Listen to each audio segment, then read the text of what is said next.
Hi, everyone. Hello again. In the last segment, Ray dealt with the text from 2 Corinthians 3:6, where it says, "The letter kills, but the Spirit gives life." Why does the Watchtower find it necessary to seek justification for their policies, specifically on informing, in the Old Testament? Mm-hmm. Well, he goes on about that. The justification, finding justification in law rather than in the Gospel or the New Testament. Ray says the Watchtower application made is more reflective of the Judaizing attitude, with its effort to convert Christians into law keepers, against which Paul labored so intensively, that it is of the Spirit of Christ, than it is of the Spirit of Christ. The Apostle warns that this law-keeping would make Christians subject to the very curse that the Watchtower article points to in its seeking to induce guilt in any not supporting its policies. To achieve this application, the article actually goes beyond even what was contained in the Mosaic Law. The article first states that what is dealt with at Leviticus 5:1 is a legal case where a wrong has been committed, and the one wronged calls on witnesses to give testimony, calling a curse on the one wronging him. In a footnote, it quotes the following somewhat different explanation. Quote, "In their commentary on the Old Testament, Keil and Delitzsch state that a person would be guilty of error or sin if he, quote," this is quoting Keil and Delitzsch, "knew of another's crime, whether he had seen it or had come to the certain knowledge of it in any other way, and was therefore qualified to appear in court as a witness for the conviction of the criminal, neglected to do so, and did not state what he had seen or learned when he heard the solemn adjuration," that is the curse referred to, "of the judge at the public investigation of the crime, by which all persons present who knew anything of the matter were urged to come forward as witnesses." That's a very long sentence. And that was the end of that quote. But what Keil and Delitzsch are obviously pointing out is that this is a very precise case. Mm-hmm. Not really parallel to anything that we're talking about when it comes to the individual Jehovah's Witness informing on a fellow witness. Mm-hmm.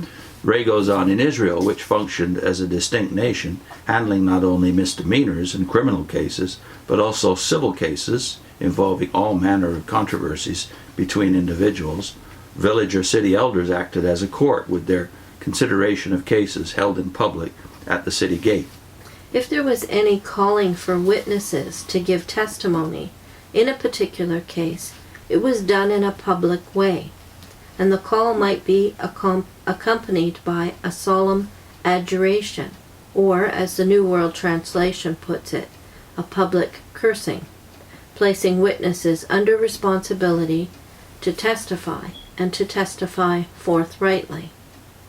One of the most detailed examples of a hearing before city elders is found at Ruth chapter 4, verses 1 to 12. It deals with Boaz, a near relative of the deceased Elimelech, and interested in acting as repurchaser of the dead man's estate, the effecting of which would carry with it the obligation to marry Ruth, the Moabitess. Boaz goes to the city gate, waits till another man, who is the nearest relative, and who thus has first right as repurchaser, comes along. Boaz then gets together 10 of the elders of the city, and the matter is settled before them, and the gathered crowd, with Boaz gaining the right he sought. He called on all, elders and gathered people, saying, "You are witnesses today." There's not the remotest correspondence between the very open way matters were conducted then and the secretive way in which the religious court system instituted by the Watchtower organization operates. Public calls for witnesses are virtually unheard of.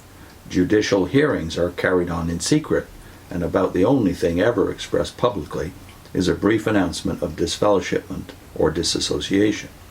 Why does the organization make a very selective application of the principle of the law, using it only to place a burden of responsibility on its members to report on infractions of fellow members, while ignoring the clear principle of openness in the conduct of judicial proceedings by its organizationally appointed representatives? And in he has a footnote at the bottom from the Insight book, the 1988 Bible Dictionary or Encyclopedia of the Watchtower. And in that Insight on the Scriptures, they say the publicity that would be afforded any trial at the gate would tend to influence the judges toward care and justice in the trial proceedings and in their decisions. And we have to say, of course, amen. Yeah. It would, but they don't do it. They don't do it, yeah. The writer of the Watchtower article thus quickly seeks to convert the matter from the responding to a public call for witnesses to that of an individual's initiating a report of wrongdoing to elders.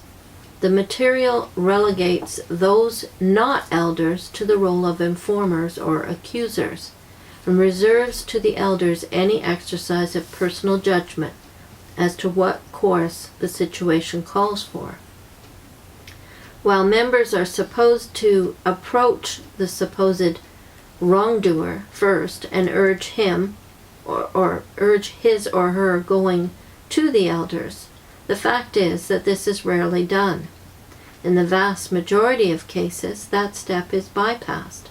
A report is made to the elders, and as the saying goes, this usually means that the fat is in the fire, and the organization's judicial procedures begin to function. The whole intent of the Watchtower material, evidently, is to take from the witness members any personal choice in the matter, any right to exercise personal judgment as regards making the wrong actions of another a matter subject to judicial inquiry. It seeks to rule out an individual's allowing compassion or any similar concern to determine whether he or she will keep such a matter confidential or not, as well as to portray as disrespectful to God any personal effort at helping the wrongdoer without making a report to the organization's appointed elders. There is no question that under the Mosaic law there was an implicit responsibility to speak up about certain grave wrongs and crimes of an extreme nature: blasphemy against God, the attempt to seduce fellow Israelites into idolatry, the shedding of innocent human blood, perhaps also the uttering of false and deceptive prophecies. But nowhere in the Mosaic law do we find it stated in such broad terms that every Israelite was duty-bound to report to the judges any serious wrongdoing that he observed. As we have seen, in most cases, the regulations, including that of Leviticus 5 verse 1, deal with responding to a summons or an adjuration to testify, not an Israelite's initiating some report. The idea that God's law imposed on each Israelite the obligation to go to the city elders about each and every wrong of any significance that a fellow Israelite might commit, with a consequent airing of the matter publicly at the city gate, is something the Watchtower writer has read into the Scriptures. Obviously, any individual who was himself aggrieved, having been wronged by another, had the right to go to the elders at the gates and bring accusation. Even here, however, if individuals could work matters out privately, there was no obligation resting on the aggrieved one to report the wrongdoing of the other. And he has a footnote there too, that those who brought the accusation in a capital crime were the ones obligated to be the first to pick up a stone. So I guess you could say the very fact that we have the 9th commandment, you shall not bear false witness, in the top 10 commandments as we think of them, shows that this all were expected to be part of the justice system, but to do it responsibly. Yeah, it's quite a contrast to the way the organization does it. It's very selective. They want this principle of informing, but where's the principle of openness that you see? Yeah. In how the Israelites did law. Yeah. This is the embarrassing fact for the Watchtower, is that the world, that is the Western world anyway, does the justice system much better than the Watchtower does, and more like the Bible. But they praise you quoted from the Insight to the Scriptures. It's not like they don't know this. They know it. They know it, but this is not their policy. That was what we were told when we asked for witnesses at our meeting. We said we'd go if we could invite all concerned, The community. the congregation. Sure. Bring it before the whole congregation.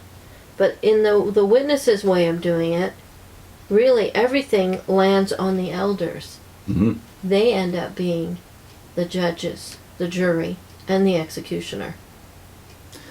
Indeed. So in the next video, we're going to talk about, Ray is going to talk about, are you obligated to bring accusation and take it to the elders? Well, the New Testament precedent is definitely against it, because in the one text where Christ talks about the church and sins or grievances within the church, he urges us to do our thing first, to seek reconciliation. Go and talk to them privately. And then take it to the church, not to the elders. Yeah. And that's Matthew 18. So we'll put a link to a video we did on that particular passage at the end of this. And next time, are you obligated to bring accusation and take it to the elders?